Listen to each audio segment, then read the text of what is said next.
कहते हैं इस दुनिया में मन सबसे शक्तिशाली चीज होती है। अगर किसी चीज को तुम पूरे मन से चाहो तो तुम उसे हासिल कर सकते हो। ये मैं नहीं कहती, ये सभी महापुरुषों का कहना है। लेकिन अगर ये सत्य है, ये सच है, तो जो हम अपने मन से चाहते हैं वो हमें हासिल क्यों नहीं होता? कोई भी इंसान अपने मन में दुख तो नहीं ही चाहेगा, लेकिन वो रहता तो दुखी ही है।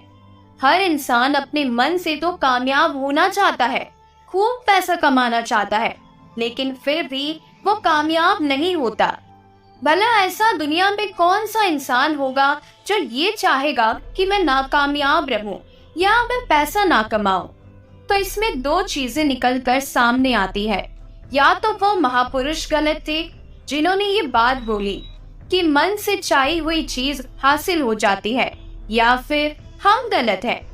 आज की कहानी जो मैं आपको सुनाने वाली हूँ उसमें आपको एक ऐसा मंत्र मिलेगा जिसे समझने के बाद आपको ये पता चलेगा कि अपने मन से कोई भी चीज कैसे करवाई जाती है, मन में किसी भी बात का बीज कैसे बोया जाता है।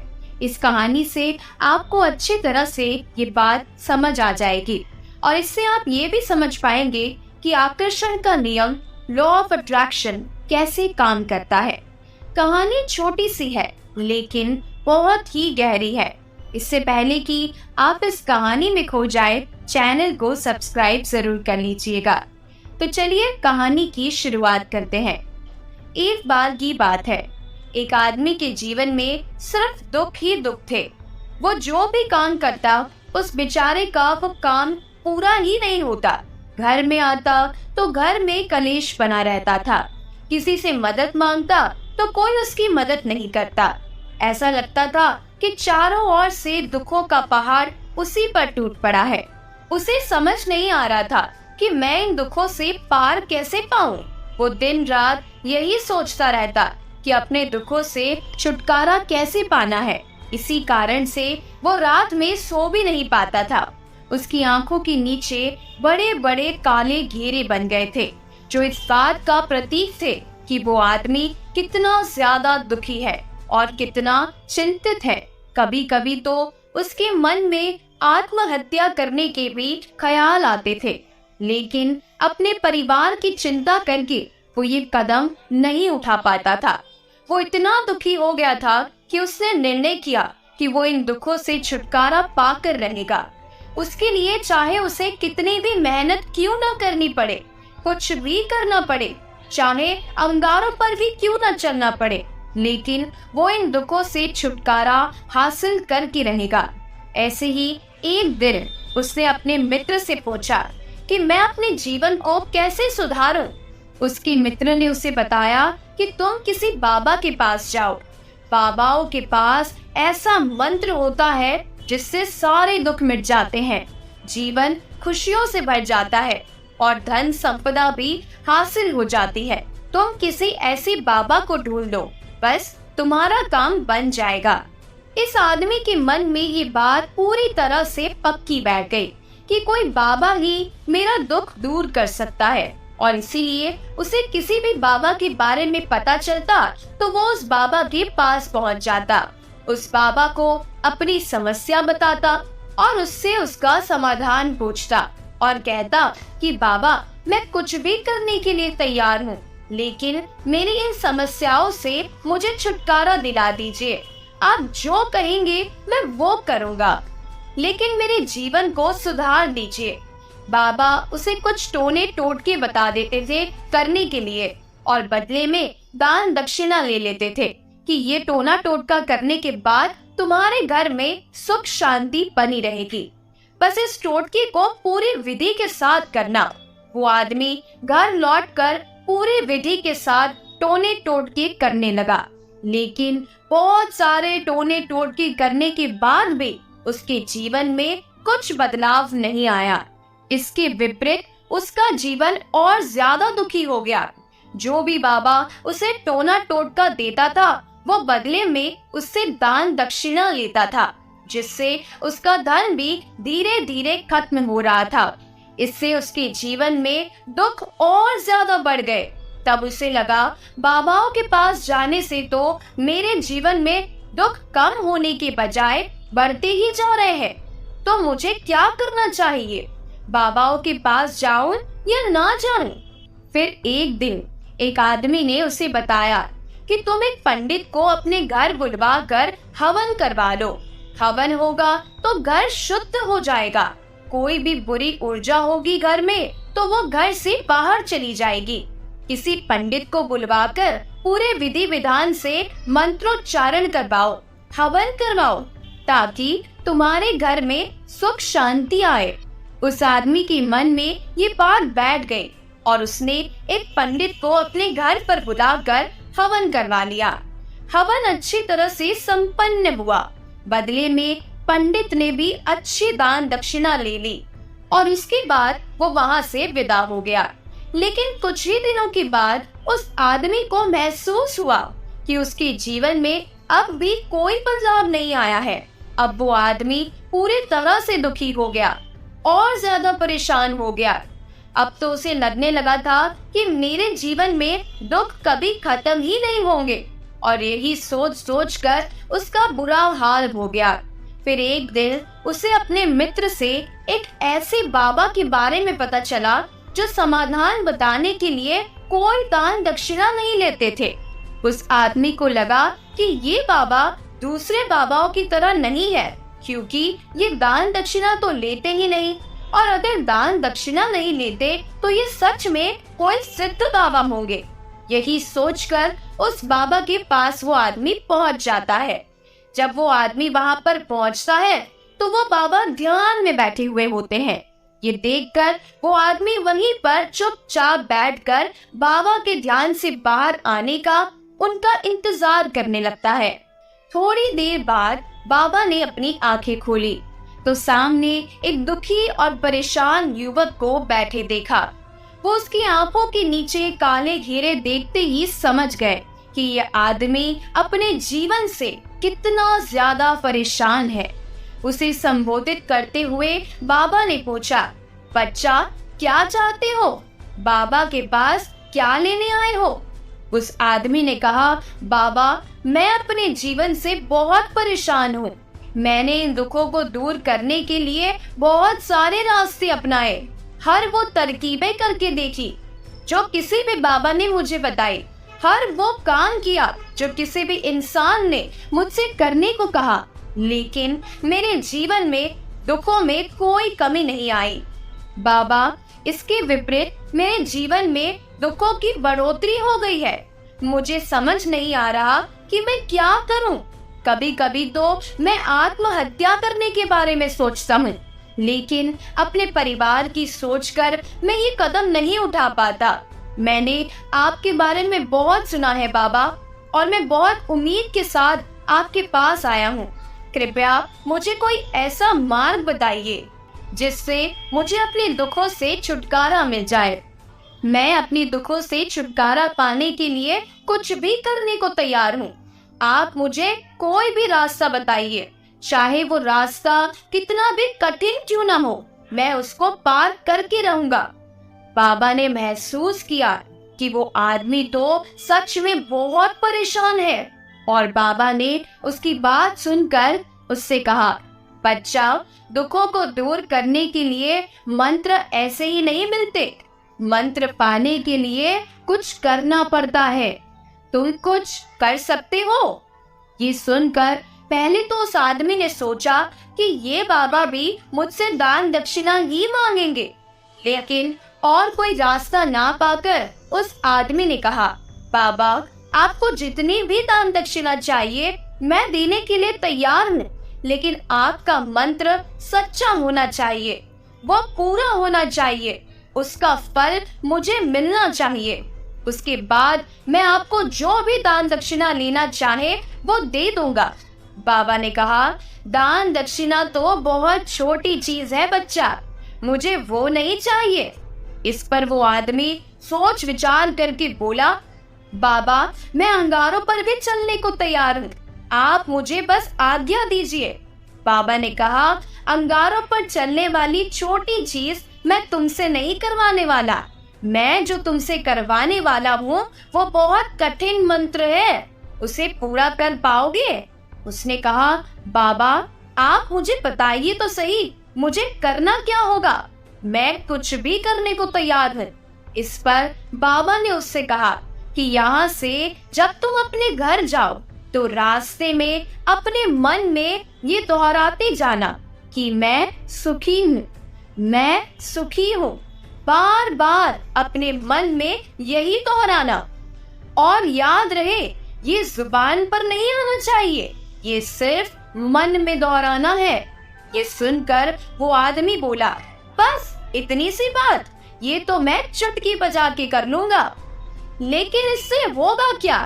बाबा बोले, इस मंत्र को करके देखो। वैसे भी तुमने इतने बाबाओं के मंत्र किए, तो इस मंत्र को भी करके देख लो। उस आदमी ने सोचा, बाबा दान दक्षिणा तो ले नहीं रहे और छोटा सा मंत्र है, इसे तो मैं कर ही लूंगा। वो बोला, ठीक है बाबा, मैं ये मंत्र जरूर करूंगा। वो आदमी ये कहकर वहां से उठकर चलने लगा। लेकिन जैसे ही वो चलने लगा, पीछे से बाबा बोले, बच्चा, पर एक बात याद रखना, जब तुम ये मंत्र अपने मन में दोहराओ तो तुम्हारे मन में बंदर के विचार नहीं आने चाहिए, बंदर का ख्याल भी तुम्हें नहीं आना चाहिए, तो ही ये मंत्र सिद्ध होगा। वो आदमी बोला, मुझे तो आज तक बंदर का कोई विचार नहीं आया, तो अब क्यों आएगा? आप चिंता मत करिए बाबा, मैं बस मन में यही दोहराऊंगा कि मैं सुखी हूँ, मैं सुखी हूँ।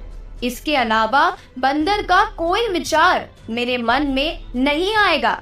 ये कहकर वो आदमी वहां से चल दिया।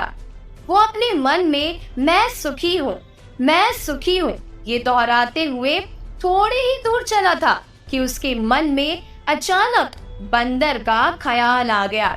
बंदर का ख्याल एक बार आया और चला भी गया। लेकिन उस आदमी ने सोचा कि आज तक तो मुझे बंदर का कोई विचार नहीं आया, ये आज बंदर का विचार क्यों आ गया? और ऐसे करके उसने उस बंदर के विचार को पकड़ लिया।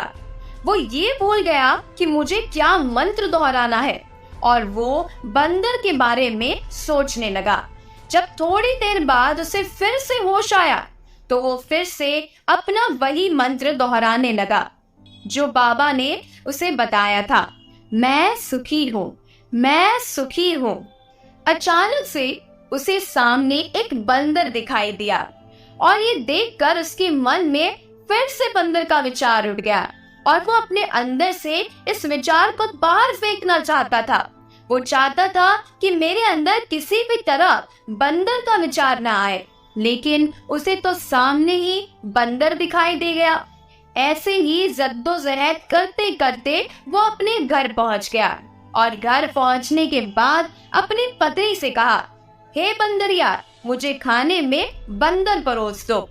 और जब उसे ये एहसास हुआ कि उसने क्या बोल दिया तो वो अपने बाल नोचने लगा, दीवारों में सर मारने लगा कि आज तक मुझे बंदर का कोई विचार नहीं आया और आज मुझे ये क्या हो गया? मुझे हर जगह बंदर ही बंदर नजर आ रहे हैं, ये कैसी माया है? यही सोच सोच कर वो आदमी रात भर सो नहीं पाया। रात भर करवटें बदलता रहा और सुबह उठकर सीधे उसी बाबा के पास पहुंच गया और उनके चरणों में गिरकर कहा, बाबा, पता नहीं क्या चमत्कार हो रहा है, आज तक मुझे बंदर का कोई विचार नहीं आया, लेकिन कल से जब से आपने मुझसे कहा है कि बंदर का विचार नहीं आना चाहिए, तब से मुझे हर जगह बंदर ही बंदर नजर आ रहे हैं।